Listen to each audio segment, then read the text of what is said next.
人民进入盲盒时代，有人开出绝世功法，成为超级英雄；有人开出万两黄金，从此富甲一方；还有人开出了洪荒猛兽，却成为异兽的口粮。而此时18岁的我，获得了人生中第一个盲盒，而且还是罕见的双色盲盒。盲盒颜色越鲜艳，代表开出稀有物品概率越高，但同时危险指数也随之升高。爷爷想劝我卖掉盲盒，因为我的父母就是惨死在盲盒之下。我命由我不由天，我直接将手伸入盲盒内，顿时一股紫色光芒将我笼罩，一瞬间我被拉入一片奇异空间之中，而我的身旁赫然出现一颗巨大的眼球。我毫不犹豫将右手按在了眼球之上，真实之眼启动，简短的声音传入我的脑海。此刻世间万物在我眼前无所遁形，而我的身体也在紫气的影响下，直接突破到了5指3段，一拳便能打出300公斤的力道。见到我没事，爷爷总算松了一口气。我将真实之眼的事情告诉了爷爷，爷爷心中无比惊讶，随即便拿出一个发着白光的盲盒，问我能否看见里面的东西。我集中目光盯着盲盒，下一刻盲盒内一颗葫芦缓缓出现。我告诉爷爷里面是一个没用的葫芦，爷爷顿时兴奋了，立马带我来到盲盒市场。因为在这个时代，只要年满18周岁后，每个月通过祈祷都能获得一个盲盒。不过大多数人都是选择出售盲盒，躺平发育，只有少数人才会拿生命去做赌注。因此盲盒市场孕育而生，同时诞生的还有盲盒管理局，维持整个世界的秩序。此时盲盒市场内，我开启真实之眼一路扫过，发现不管是白光盲盒还是4色盲盒，里面的物品价值都不高。一连查看了20多个盲盒后，终于在一个白光盲盒内，我发现了一粒淬体丹。爷爷立刻心领神会，直接消费3000龙币买下。找到一个僻静地方后，我将手直接伸入盲盒内，一枚丹药瞬间出现在我手中。爷爷无比高兴，真的是淬体丹。这种丹药虽然对普通人没用，但是对于武者却是价值极高。于是爷爷直接带我去了拍卖行，最终以50万龙币价格出售了淬体丹。而当我和爷爷再次来到盲盒市场捡漏时，突然一道恐怖的兽吼传来，一只巨大的凶兽突然出现，不知道是哪个倒霉蛋开出来的。来不及多想，众人四散逃离，但此时一道身影腾空而来，手持昊天锤朝着巨兽砸下，巨兽当场死亡。这是盲盒管理局的杨副局长，实力已经到达5胜的超级强者，不少人认出了这位强者的身份。而此时我却发现，巨兽的一块碎肉落在了自己身边，而里面竟然有一颗妖丹，可以用来提升自己的体质。我不露痕迹的迅速取出妖丹，不过这一幕还是没逃过杨副局长犀利的目光。此时一道声音传入我的耳中：小友，看来你和这枚妖丹有缘，希望这枚妖丹能助你突破，早日成为管理局的一员。我连忙拱手表示感谢。回到家后，我迅速将妖丹服下，顿时一股暖流传遍全身，我的境界瞬间突破到5指4段。此时我的一拳可以打出400公斤的力道。午饭后，我和爷爷再次来到盲盒市场，不过转悠了大半天，只开出一把残缺的战刀。这把战刀内残存一丝大能的力量，不过以我目前的实力无法使用。随着我多次使用真实之眼，我的身体开始感到疲惫。就在我和爷爷准备离开的时候，一个中年妇女捧着一个淡金色的盒子，急冲冲地跑了进来。我立马示意爷爷买下盒子，因为盲盒内封印着一头火焰妖狼，虽说十分危险，但狼的肚子里面却有一枚空间戒指。要知道，品质最差的空间戒指也能卖出几百万龙国币，空间大的甚至能拍出上亿的天价。不过金色盲盒属于抢手货，一名中年男子率先出价1万，爷爷见状直接出价1万2，中年妇女却表示这是自己女儿求到的第一个盲盒，网上说能卖3万，3万肯定不行，最多1万5。爷爷再次加价。闻言，中年妇女心动了，但中年男人脸顿时黑了，这个价格已经远超市场价了。成功买下金色盲盒后，我和爷爷转身准备离开，但中年男子却直接挡住我们的去路。武者2段的气息从他身上爆发出来，敢抢我生意，必须给你们一点教训。但下一刻，我抬手打出300公斤的力道，直接将男人击飞。围观群众顿时惊呆了，小小年纪就拥有武者3段的实力，日后必定能进入盲盒管理局。中年男子见我实力不俗，立马灰溜溜逃跑了。随后爷爷带我来到盲盒代开点，花费了5万龙国币，聘请到一名武者8段的壮汉代开盲盒。因为火焰妖狼的实力大多在6到7段，只有极少数实力能到达8至9段，但壮汉的运气似乎不太好。当他打开盲盒的瞬间，一头实力高达9段的烈焰妖狼赫然出现，壮汉直接爆发出武者8段的气势，却还是无法挡住妖狼的攻击。就在千钧一发之际，一位手持大刀的老者闪身而来，仅仅一刀，火焰妖狼便倒在了地上。众人一眼便认出了来人身份，盲盒代开馆的馆主，实力达到武者10段的强者。还好今日老朽恰巧路过这边，小友今后开盒还需谨慎啊。壮汉连忙拱手致谢。至于火焰妖狼的妖身，盲盒代开处的管事愿意高价回收，毕竟9段实力的火焰妖狼可不常见。妖兽身体可以出售，但是妖丹我需要留着自己用。我急忙将手探入妖兽肚中，巧妙地将妖兽肚中戒指戴在手上，同时将肚中妖丹一同取出。众人并未发现任何异常，只是失去内丹的妖兽价值已经大大降低，最终只卖出了2万龙国币。回到家后，我按照网上教的方法，尝试用精神力去感应戒指，但是由于我的实力不够，只是模糊感知到戒指空间大约有50立方米，放在市场上出售，大概能卖1000万龙国币。爷爷叮嘱我才不外露，因为我们还没有保护他的能力。我赞同的点点头，自己必须赶紧提升实力。随后我拿出火焰妖丹，直接一口吞入腹中，一瞬间无尽的火焰在我体内燃烧，仿佛片刻我的身体就要燃烧殆尽。好在关键时刻真实之眼启动，火焰瞬间化作潺潺暖流滋养全身，我的实力也再次突破到5指5段。此时门外突然响起敲门声，2名自称盲盒管理局的男人想要购买我手中的火焰妖丹，为首手的红发青年却只开价5000龙国币，自己这枚妖丹少说也能卖几万。眼前这2人明显就是来者不善。2分半钟前，我刚刚将妖丹吞服，红发男子满眼不可置信。火焰妖丹内蕴含着狂暴的能量，没有充足的准备，自己都不敢轻易吞服。难道眼前这小子火焰天赋比自己还高？就在青年疑惑之际，身旁中年男子的目光却停留在我的戒指之上。红发青年也反应过来，愿意出价1000龙国币购买我的戒指。我谎称这是父亲的遗物，自己绝对不可能出手。敬酒不吃吃罚酒，不交出戒指就给我死！一股强大的火焰气息从青年身上爆发出来，爷爷手拿菜刀直接挡在我的身前。这时我才发现爷爷竟然也是武者，而且还到达了武者6段。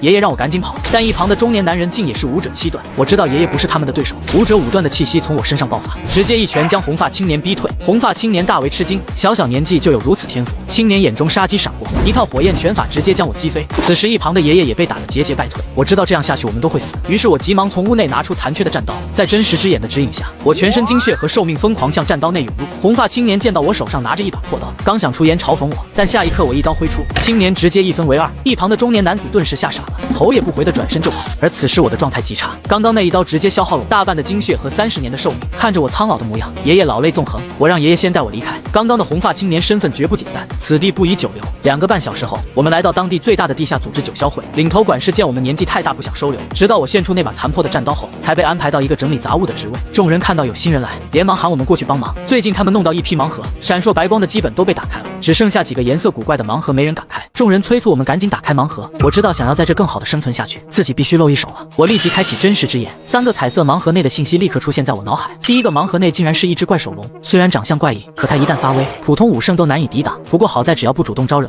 它也不会主动攻击人类。第2个盲盒内则是一团黑雾，放出黑雾会使人立即中毒。第3个盲盒内则是一根高僧作画的圣物，融入体内可以强化肉身，让力量暴增。我心中大喜，这不正是自己所需要的吗？必须想办法弄到手。但是自己现在太过虚弱，我用意念和真实之眼开始沟通，能否帮自己开启一次空间戒指？在得到肯定的答复后，我和爷爷开始穿戴盔甲。我故意说头盔太臭了，拿起一旁的防毒面具戴在了头上。众人都以为我是个傻子，头盔再臭也能抵挡伤害啊，戴个防毒面具能干啥？有人调侃道，万一开出毒气呢？我没有理会他们，直接打开第1个盲盒，一头长相奇异的妖兽瞬间出现在眼前，众人直呼卧槽。第1个盲盒就开出了妖兽，不过这个妖兽长得是真丑。怪手龙似乎听懂了这句话，一个转身便朝那人追去，众人吓得疯狂逃窜。我急忙将第2个盲盒打开，一股黑色毒气瞬间弥漫开来，随即便是一道圣光闪过。第3个盲盒被我打开，里面的圣骨瞬间被我收走，没有过多停留。我和爷爷急忙向外跑去，此时刘管事刚好带人赶来，得知盲盒内开出了毒气后，立马让人展开救援。此时一名30岁左右的女人飞奔而来，她刚刚感知到一股奇异的能量波动，询问是不是盲盒开出了好东西。我如实说出了前2个盲盒的情况，至于第3个盲盒，我谎称开出了一团白光，立马消散了。女人并没有怀疑，因为开出白光的案例很多。最终那只被毒晕的妖兽被女人带走，其余中毒的人则被送上了救护车。此时昏暗的房间内，爷爷递给我一张龙国卡，让我出去找个安全的地方，先把手上的圣骨吸收。因为我现在苍老的模样，就算遇到盲盒管理局也很难被认出。我让爷爷一个人注意安全。随后我来到南城一家武馆，花费1万龙国币租下一间修炼室。我再次沟通真实之眼，取出圣骨，随后在真实之眼的引导下，圣骨慢慢融合进我体内。由于这根圣骨过于强大，要将它完全融合一共需要3步。此时正是融合的第1步，淬炼筋骨。我只感觉全身充满灼烧之感，仿佛整个身体都要裂开一般。我拼命咬牙坚持，足足2个半小时后，疼痛感才慢慢消失，而我也累得瘫倒在地。当我再次睁开眼时，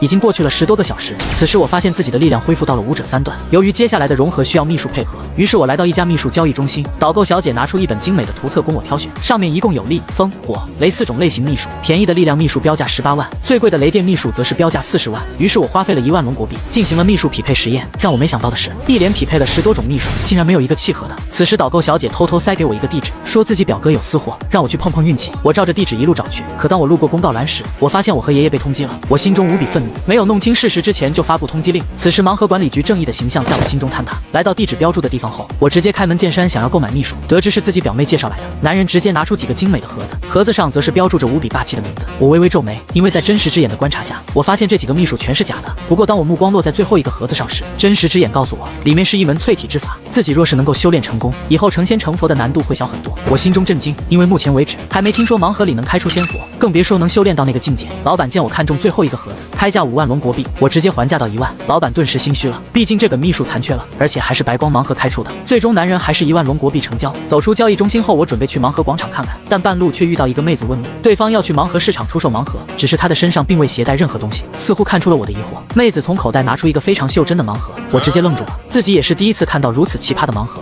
但此时真实之眼却告诉我，盲盒内是一颗金蝉豆，大多用来记录重要信息。于是我让妹子直接将盲盒卖给了我。因为盲盒太小还是普通的白光。最终1000龙国币成交，收好盲盒后，我来到盲盒广场，但是一连查看了几十个盲盒，都没发现有用的东西。当我正准备离开之时，一位老者摊前的红色盲盒引起了我的注意，里面竟然是一枚人参果。此时真实之眼告诉我，这正是镇元大仙的人参果，3000年一开花，3000年一结果，3000年才成熟。我心中再次震惊，难道说这个世界真有神仙存在？来不及多想，我直接花费4700龙国币买下盲盒。回到修炼室后，我立马将盲盒打开，一枚人参果瞬间出现在我手中。不过这次开盒并未产生太大的动静，想必是人参果过于残缺和腐烂的缘故。我一口将人参果吃下，可还没来得及品尝，人参果便化作一股清甜的汁液流入腹中。此时真实之眼告诉我，自己损失的寿命已经补回来了，外貌也恢复到了中年模样。不过想要恢复到原本的模样，还需要一段时间。我连忙来到镜子前，此时的自己看着大约30岁左右，正是最帅的年纪。真实之眼让我试试操控空间戒指，闻言我心念一动，戒指内的盲盒瞬间出现，自己的精神力也增强了，竟然可以随意使用空间戒指。我连忙向真实之眼表达感谢，真实之眼却无奈叹气，我们已经成为一体，可谓是生死与共，又何必言谢？我心中不禁思索，仅仅一个眼球就如此之强，真实之眼的本体该多么恐怖？可将它重创成一个眼球的人，又将是何等的存在呢？我没有过多的询问，而是将金蝉豆从盲盒内取出，